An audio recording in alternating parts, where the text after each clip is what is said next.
Assalamualaikum warahmatullahi wabarakatuh. Ya, selamat pagi anak-anak. Salam semangat, salam luar biasa buat kalian. Ya, jumpa lagi dengan Ibu Nelly, di mana untuk materi kita yaitu tema 4, di mana hidup bersih dan sehat. Oke, disimak ya anak-anak. Pelajaran sebelumnya yang kalian sudah pelajari, di sini kita perhatikan ada kelompok bangun datar. Ya, di mana ada persegi panjang, ada segi empat, ada jajar genjang, ada segitiga, dan bangun datar di atas ini memiliki 4 ruas garis. Jadi bangun datar tersebut memiliki 4 sisi. Dan yang bagian bawah, yaitu bangun datar di atas terdapat 3 ruas garis. Jadi kita ambil kesimpulan, bangun datar tersebut memiliki 3 sisi. Oke, untuk matematika dari dasar bangun datar tersebut, kalian mudah dan kalian pahami. Nah, sekarang Ibu akan jelaskan. Di sini ada jajar genjang gambar pertama di baris yang ke kanan ya. Di situ ada bacaan ruas garis. Nah, di sini ada bangun layang-layang, ada garis seperti kayak panah, ada bacaan ruas garis. Sama dengan trapesium. Ya, kalian pahami apa dan mana ruas garis itu. Ruas garis pada bangun datar banyak benda di sekitar kita, seperti yaitu persegi panjang. Ya, kalian bisa lihat ataupun kalian bisa menyimak apa saja sih yang ada di sekitar sekolah, yang ada di sekitar rumah yang berbentuk persegi panjang. Dan kalian harus paham, di sini bagian pinggir atau garis disebut ruas garis atau sisi. Sekarang kalian lihat pada gambar figura ya. Figura di samping berbentuk bangun datar persegi panjang. Bagian tepi figura dibatasi oleh ruas garis. Maka ruas garis figura tersebut ada 4. Nah, sekarang kita ambil kesimpulan apa itu ruas garis. Ruas garis pada bangun datar disebut juga sisi. Nah, jadi anak-anak pahami ruas garis dalam pada bangun datar figura ini di sebagian sebelah pinggir kanan kiri itu disebut sisi. Next, ya, Ibu lanjut, di mana kalian sudah memahami apa itu sisi atau ruas garis. Sekarang kalian Ibu jelaskan, yaitu di sini ada sisi, sudut, dan titik sudut bangun datar. Kita lihat ya, permukaan benda padat. Permukaan benda dapat berbentuk seperti bangun datar tertentu. Setiap ruas garis pada bangun datar disebut sisi. Dan kalian perlu pahami, apa itu sudut? Pertemuan antara 2 ruas garis membentuk sudut. Ya, Ibu ulangi, apa itu sudut? Pertemuan antara 2 ruas garis membentuk sudut. Ya, kalian pahami apa itu sisi, sudut, dan titik sudut. Sini kita lihat gambar ya. Ada bangun datar segi 4. Ada 4 sisi, 4 sudut, dan 4 titik sudut. Lihat gambar pertama di persegi. Ya, kalian pahami sisi yang mana, titik sudut yang mana, dan sudut yang mana. Sama dengan halnya persegi panjang, trapesium sama kaki. Ya, Lalu di bagian bawah ada bangun datar segitiga. Di sini ada segitiga sama kaki, segitiga siku-siku, segitiga sembarang. Di mana ada 3 sisi, ada 3 sudut, dan ada 3 titik sudut. Dan bangun datar yang perlu kalian ketahui di sini yaitu ada nama bangun segi 5. Ya, berarti sisinya ada 5 karena garis terbentuknya ada 5. Ya, 5 garis pinggir ya, itu disebut sisi. Ada sudut di bagian pertemuan antara 2 garis, itu sudut, yaitu ada 5. Lalu ada titik sudut, yaitu ujung pangkal dari garis, yaitu ada 5.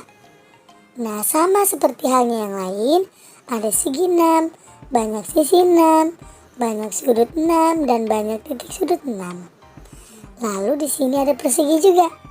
Lalu ada trapesium sama kaki. Kalian bisa lihat dan kalian pahami berapa banyak sisi, sudut, dan titik sudut dari gambar tersebut. Oke, next lanjut. Nah, ayo sebutkan banyak sisi, sudut, dan titik sudut pada bangun datar berikut. Di sini ada bangun yaitu jajar genjang. Ya, dimana jajar genjang kalian bisa hitung. Sisinya ada 4, sudutnya ada 4, dan titik sudutnya ada 4. Nah, sekarang kalian boleh dipahami di bagian gambar yang warna merah ya. Oke.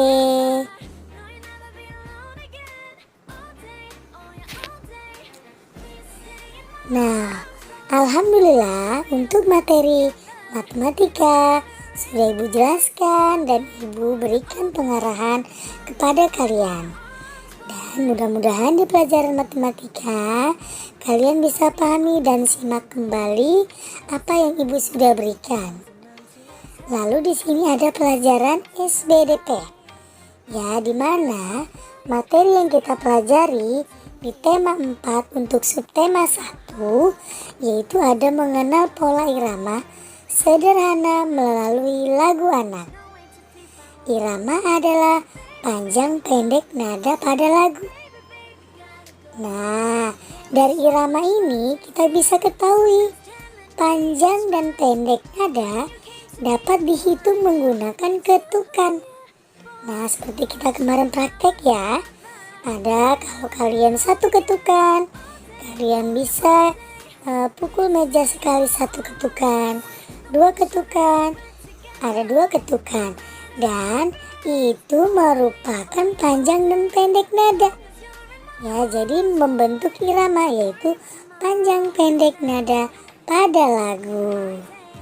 Oke, next, masih ingat ya materi SPDP yang kemarin kita sudah pelajari, di mana ada irama dan panjang pendek nada dapat dihitung menggunakan ketukan. Ini kalian bisa pahami, ada panjang pendek, di sini ada nada 1, artinya nada 1 atau do, dinyanyikan 1 ketukan. Dimana ada lagi sebelahnya nada, artinya tiap-tiap nada 3, yaitu mi dan fa, dinyanyikan setengah ketukan. Jadi kalian pahami, di nada tersebut ada garis di atas. Ya, jadi itu adalah setengah ketukan. Dan perbedaan di bagian bawah ada nada 2 titik, yaitu nada re, dinyanyikan 2 ketukan. Perbedaannya kalau di 1 ketukan tidak ada titik, tapi kalau di nada di depannya ada titik, itu 2 ketukan. Ya, kita lihat sebelahnya nada re titik 0. Lalu ada garis di atasnya, yaitu nada re dinyanyikan 1,5 ketukan. Oke, lalu kita lihat yang terakhir adalah nada 0. Ya, artinya tanda istirahat. Di sini dimana ada sebelahnya nada do, ya ada lambang 0 nadanya, lalu ada garis, dinyanyikan setengah ketukan. Ya, jadi kalian harus memahami di mana ada nada 1 ketukan, nada 2 ketukan, dan tanda istirahat pada sebuah lagu. Lalu ada nada yaitu setengah ketukan, 1/2 ketukan, dan setengah ketukan. Oke, diterima dan dipahami sama kalian. Terima kasih. Sekarang kita lihat bagaimana kalian bisa memberi tanda kuat dan lemah suara pada lagu, yaitu ada tekanan kuat dan juga tekanan lemah. Ya, ketukan pertama dalam satu berirama selalu lebih kuat dari ketukan berikutnya. Ya, kalian bisa praktekkan dan bisa kalian pahami dengan kalian mempraktek diri sendiri di rumah. Ya, yaitu ketukan pertama. Seperti apa? Pasti di ketukan pertama itu biasanya lebih kuat dari ketukan berikutnya. Irama dapat dibuat juga dengan ketukan berbeda. Ketukan tersebut dinamakan birama. Nah, seperti halnya yang kita sudah pelajari, misalnya birama 2/4 artinya yaitu berirama 2/4, tiap berirama terdiri atas 2 ketukan. Nah, kalau ibu bilang 3/4, berarti kalian harus pahami tiap irama terdiri atas 3 ketukan. Ya, jadi kalian pahami perbedaannya. 2 ketukan atau 3 ketukan atau 6 ketukan. Kalian harus tahu di mana ada lambang berirama. Contoh yang diberikan adalah 2/4 dan artinya tiap irama terdiri atas 2 ketukan. Ya, ini sudah ibu berikan catatan juga, kalian bisa pelajari kembali. Oke, alhamdulillah untuk pelajaran SBDP kalian sudah memahami dan ibu bisa lanjutkan untuk pelajaran bahasa Indonesia, di mana kalian bisa mempelajari yaitu menuliskan cerita berdasarkan informasi pada gambar. Ya, langkah-langkah membuat cerita dulu nih. Ya, kalau kalian sudah menyimak gambar, ya kalian lihat dulu langkah-langkahnya. Yaitu pertama, yaitu amati gambar dengan seksama. Ya, berarti dengan secara keseluruhan.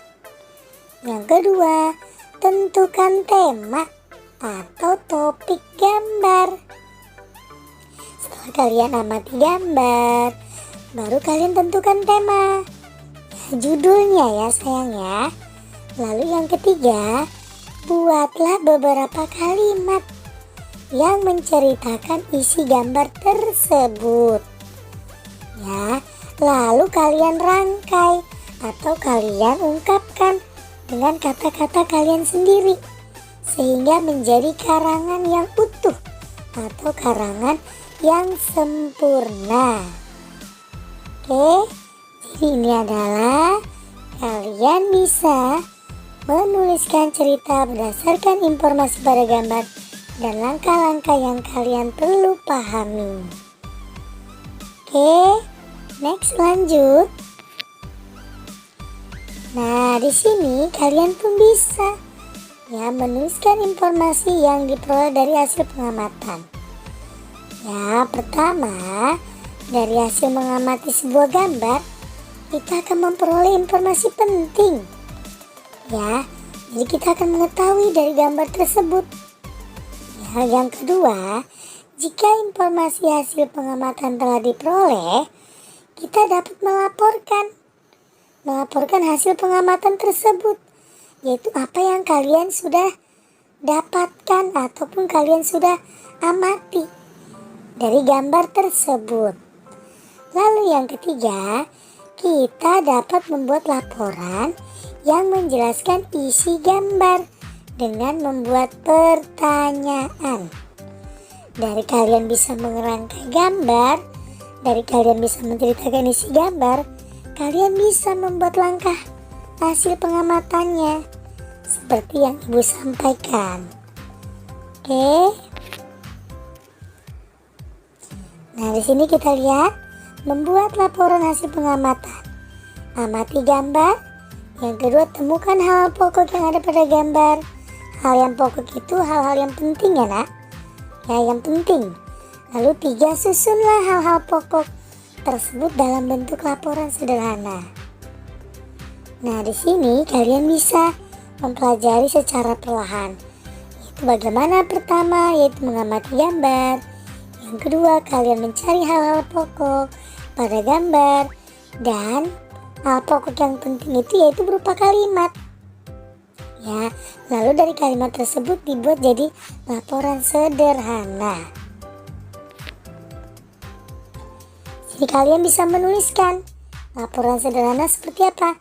Kita dapat menuliskan hal-hal pokok dari gambar dalam bentuk sederhana, yaitu ditulisnya dengan cara singkat, padat, dan jelas.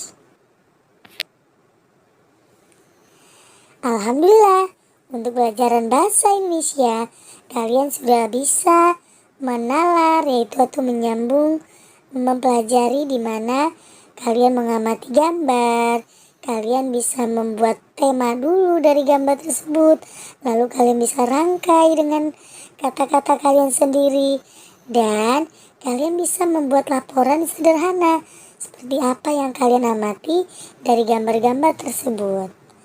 Dan untuk materi yang terakhir, yaitu kita akan belajar PPKN, di mana PPKN tema 4 di kelas 2 yang kalian sudah pelajari dan memahami, dan kalian pun sudah belajar kelompok ya dari materi PPKN ini, yaitu kegiatan yang menunjukkan persatuan dalam keberagaman.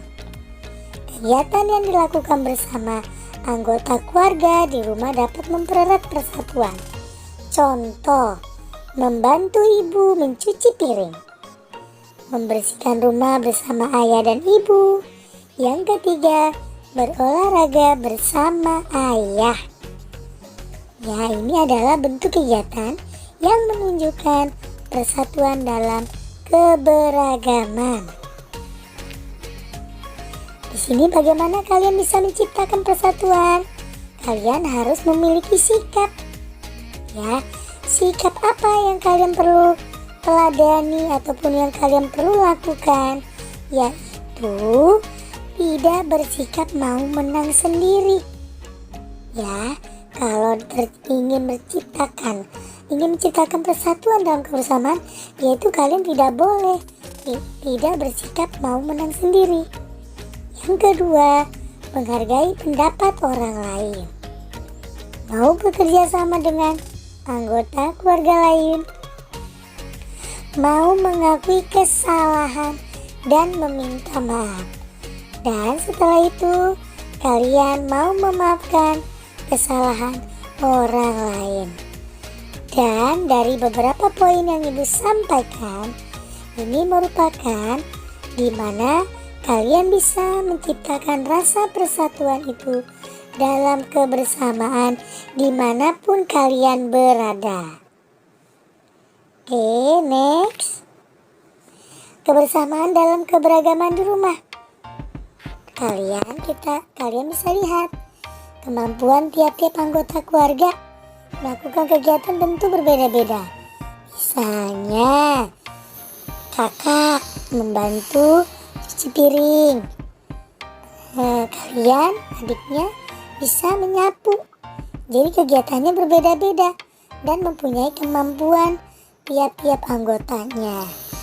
Lalu apa sih yang kalian bisa lakukan dalam kebersamaan keberagaman di rumah ini? Pekerjaan yang berat dikerjakan oleh orang dewasa. Ya, jadi kalian harus tahu pekerjaan yang orang dewasa itu akan berat jika kalau kalian lakukan. Ya, coba dipikirkan pekerjaan apa sih yang berat? Ya, lalu yang poin ketiga, pekerjaan yang ringan dikerjakan oleh anak-anak. Seperti yang tadi Ibu sampaikan, kalau kalian bisa terjangkau bisa cuci piring, ada yang menyapu, ada yang membersihkan kasur. Nah, itu adalah pekerjaan yang ringan. Ya, oke, lalu semua anggota keluarga rukun dan saling membantu. Ya, berarti kalau kalian rukun dan saling membantu, menciptakan kebersamaan dalam keberagaman di rumah. Next, lanjut. Nah, dari kalian sudah melaksanakan persatuan, kalian sudah melaksanakan keberagaman di rumah. Di sini ada manfaatnya. Manfaat itu bersatu apa ya? Kebersihan di rumah dapat terwujud jika semua anggota keluarga bersatu dan bekerja sama. Bersatu di sini kalian bisa rukun. Sebaliknya, kita akan mengalami kerugian jika kalian tidak bersatu dalam menjaga kebersihan di rumah.